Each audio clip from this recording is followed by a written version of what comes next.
If you are a buyer of gold, the market has been brutal for you.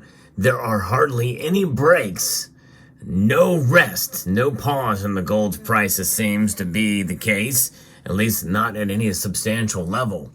But if you are a buyer of silver, the market has been very kind to you.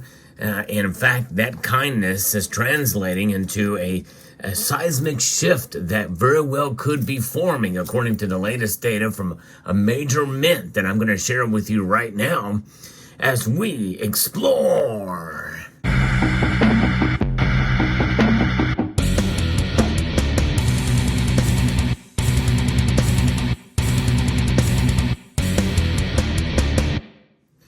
It's always interesting to see what the buying patterns are for bullion out there.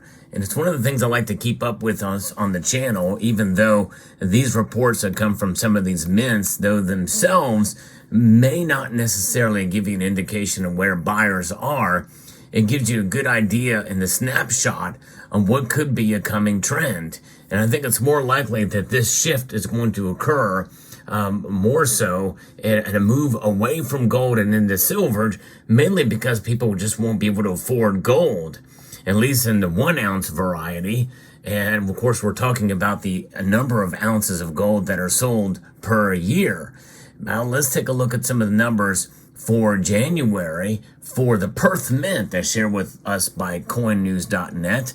Demand for Australian bullion took divergent paths, as indicated by data from the Perth Mint of Australia, with sales of silver products reaching a 3-month high, while sales of gold products approach a 4-year low. That is significant.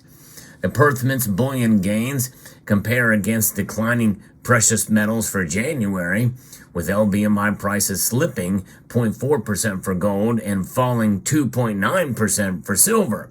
So people are going where the bargains are, and that is exactly what I've been saying for quite a long time, that, hey, this is the time to buy if an asset class is unloved, and maybe even in a speedy approach to it, is to buy you some little bit of silver if the price is low. And that's going to help your dollar cost average, no question about that. The Mint disclosed that sales of minted silver coins and bars totaled 769,326 ounces, representing a notable uptick of 12.9% from December, but also showcasing a significant decline of 37.6% compared to January of 2023.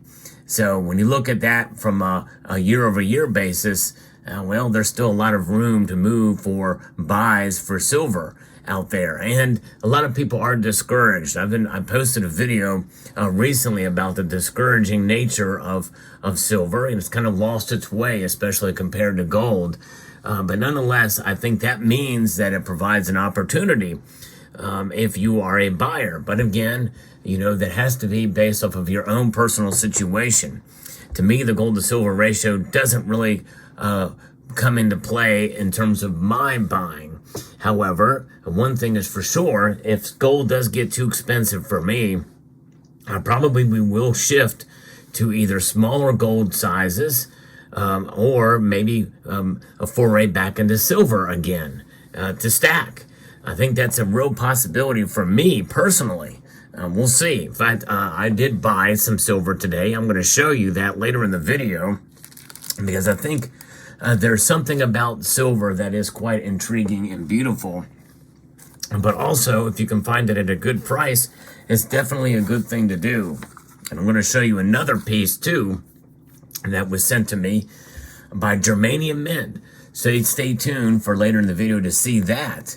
So the Mint's overall sales of gold coins and gold bars reached 24,651 ounces in January, marking the lowest monthly total since February of 2020. It signifies a decrease of 32.1% from December and a substantial 61.7% decline compared to January of 2023.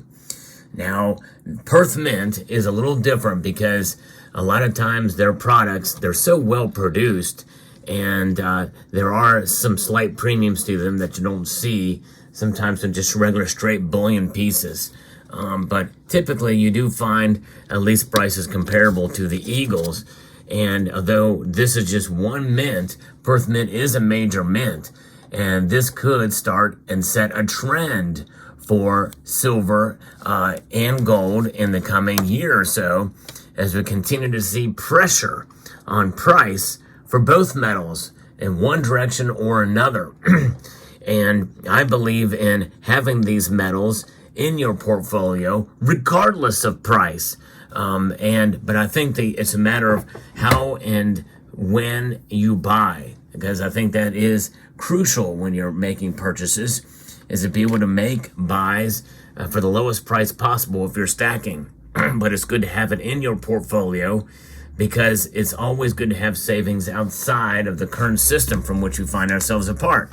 That is the fiat system, the fiat dollar bill here, which is losing value at around 3.1% officially, according to the CPI numbers. But when you look at the core CPI, it's about really average about 3.6% year over year. Nonetheless, it's a good idea to buy, and that's exactly what I did today. I bought a 1 ounce silver bar, Engelhard bar. For those of you who are into vintage silver, I don't see these too often in their original blister packs here, cellophane wrapping here. This is an old school Engelhard bar, silver bar that I got for about $26 and change at my local coin shop today. Just beautiful to have one and see one inside of this type of packaging. So if you are a vintage stacker out there, let me know what your thoughts are on this bar. To find one original luster inside the packaging is, I don't see it very often. But again, to add another ounce to the stack, I think is definitely a good idea. And that's exactly what I did here with this purchase. But that's one, folks, people have been telling me, show me what you're buying, Sal. And so what I like to do in these videos is talk about the markets, but also just show you what I'm buying as well. Because I still believe in the metal. I'm still stacking it. But I tend to put more of my money into gold these days. But I still love silver, still accumulate it, still believe in it. But I like to be as realistic about it as possible. But we may start to see a trend where if gold gets too expensive, people are going to move more towards silver. And that very well could pick up as gold stackers make that transition into silver stacking. And we saw this on a much larger scale a couple of years ago in India, where gold got too expensive, so they imported a lot of silver. And that was pretty big news, and that led to essentially an unintentional shortage, if you will. We saw the London Bullion Market Association report massive outflows of silver from their vaults, and COMEX to a lesser degree, but they reported it as well. These 1,000-ounce bars that get sent for delivery is quite intriguing to see that all that stuff move over and move to the east, a part of the world that is not as hyped up about silver as they are gold. Silver really is more of a Western thing, it seems like, but when you're seeing more and more of it head into some of these nations like India, and I even heard just today from a subscriber, I've not substantiated it yet, that there's more silver demand coming into China as well. Nonetheless, I believe that overall, having gold in your portfolio is a good thing, but opportunity should also be something that you take into account here as well. And opportunity is something that is knocking for us with regards to silver, and it comes in a variety of different forms, and it's beautiful, and especially in better bullion pieces like this. Here's another piece here. This is a 2-ounce piece that commemorates the end of World War I from the Perth Mint. You don't see these too often either. And some of these old school kookaburras, if I'm pronouncing that right, kookaburras, like Cook the Books Club burras.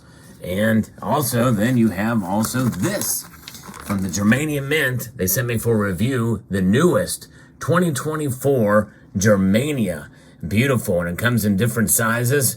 And the different sizes of these, the diameters of them, have a more expanded scene on these pieces. But this is the 1-ounce version, the up close version of it, where she's coming up there, the heroine of the flagship series. she continues to explore the mysteries of the mainland.